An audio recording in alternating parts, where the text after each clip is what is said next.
본명이 김정분인 코미디언 백금녀는 1931년 12월 30일 부산광역시 동래구 출생으로 1946년 경상남도 부산지방 극단에서 연극 배우로 첫 데뷔를 했고 1948년 KBS 성우극회 특기성우로 입사했습니다.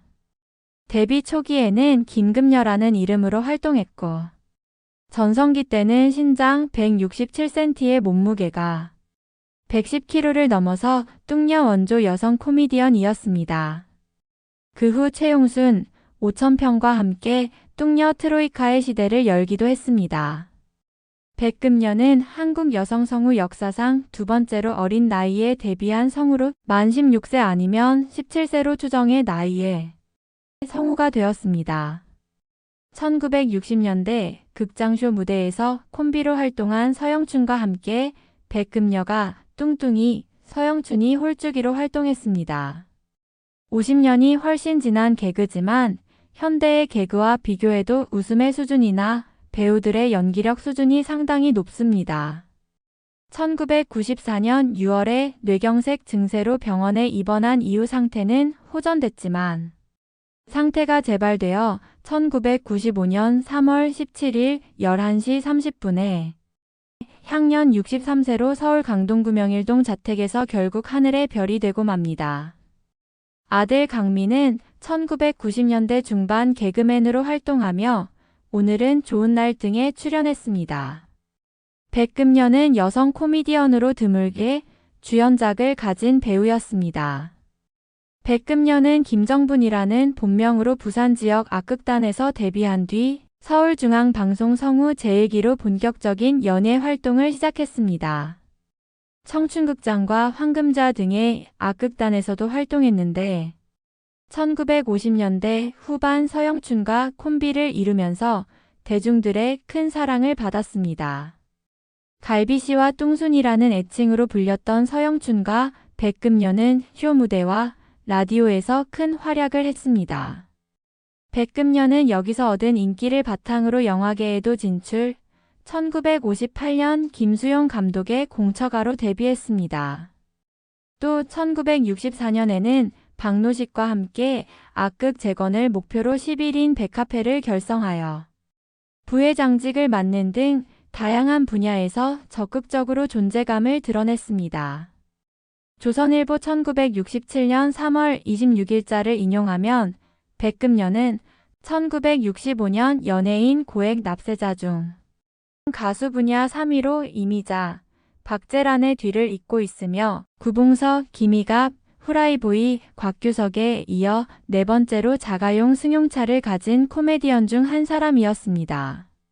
이처럼 백금녀는 1960년대 중반에 여성 코미디언으로는 유일하게 고소득 연예인 명단에 이름을 올린 연예인이었습니다.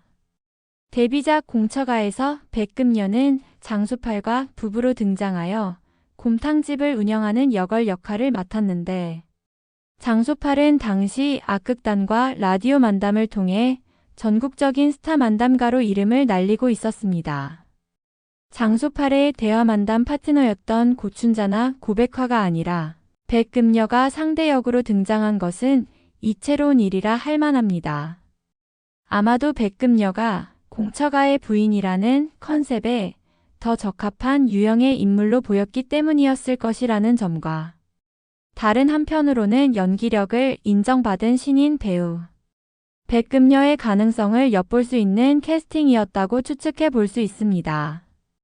영화 포스터를 보면 장수팔의 등에 업힌 백금녀가 포스터 전면에 위치하여 이 영화의 코믹한 성격을 드러내고 있습니다.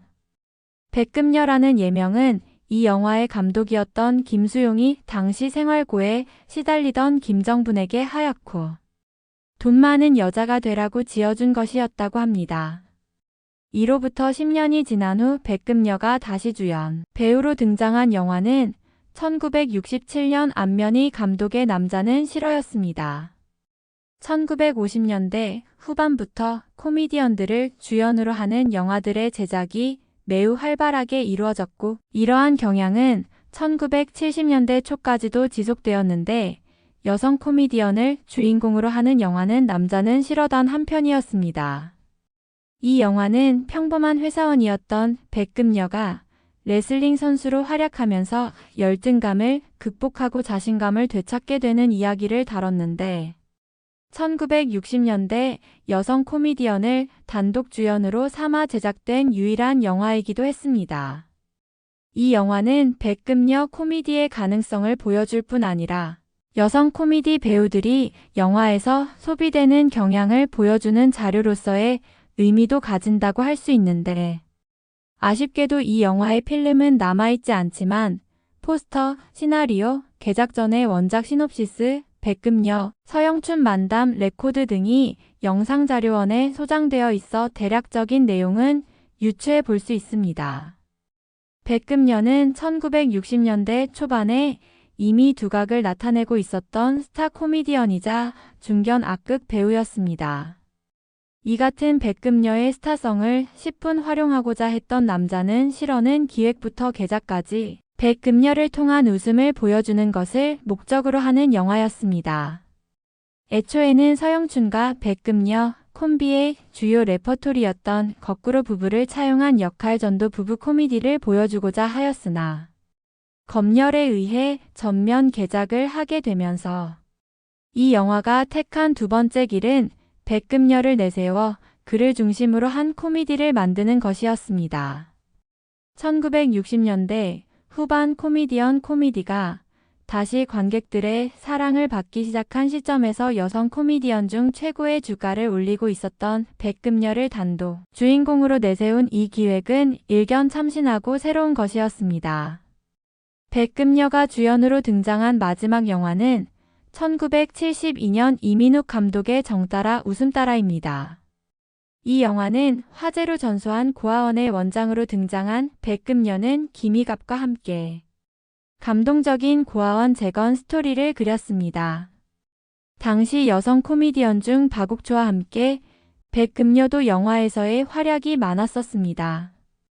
악극단의 스타였던 박옥초가 영화로 무대를 옮기고 난 뒤 70여 편의 영화에서 개성 있는 조연과 단역을 맡아 신스틸러가 되었다면 백금녀는 확실한 자신만의 코미디 콘텐츠를 가지고 주연과 비중 있는 조연을 맡았던 경우였다고 볼 수 있습니다.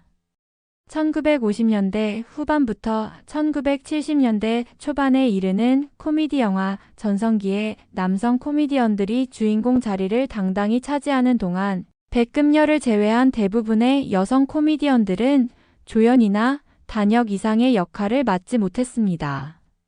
이들은 악극단의 전성기와 라디오 시대를 거치며 눈부신 활약을 했으나 흥행시장이 영화를 중심으로 재편되면서 주변화되었거나 영화를 건너뛴 채 쇼무대에서 TV로 이동하여 스타덤을 이어갔습니다. 백금녀를 벤치마킹하여 등장했던 여성 코미디언들이 있습니다.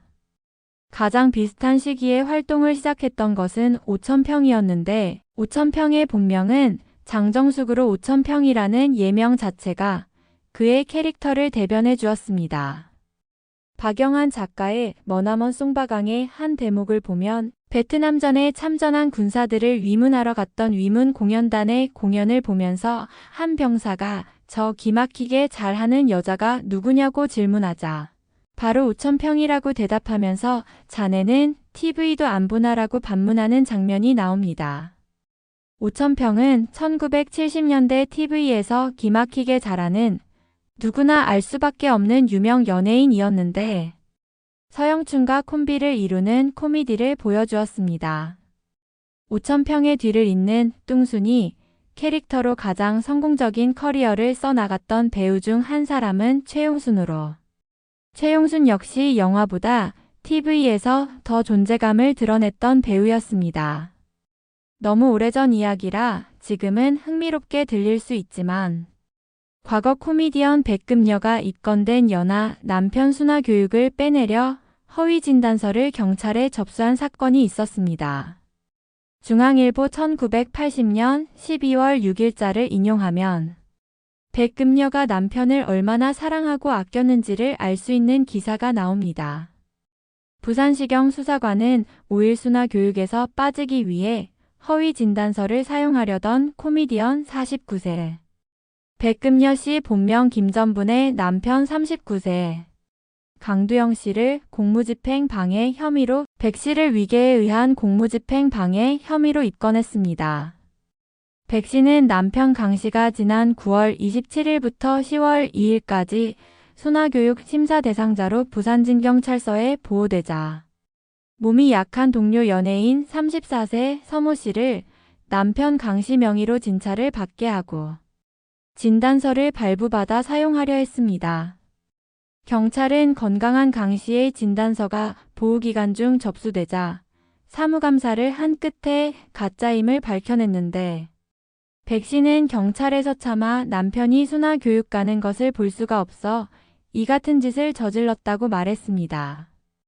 우리나라 여성 코미디언계를 개척하고 이끌어주신 백금여 선생님이 그립고 생각할수록 존경스럽습니다. 감사합니다. 연예정보 24시 에이나였습니다.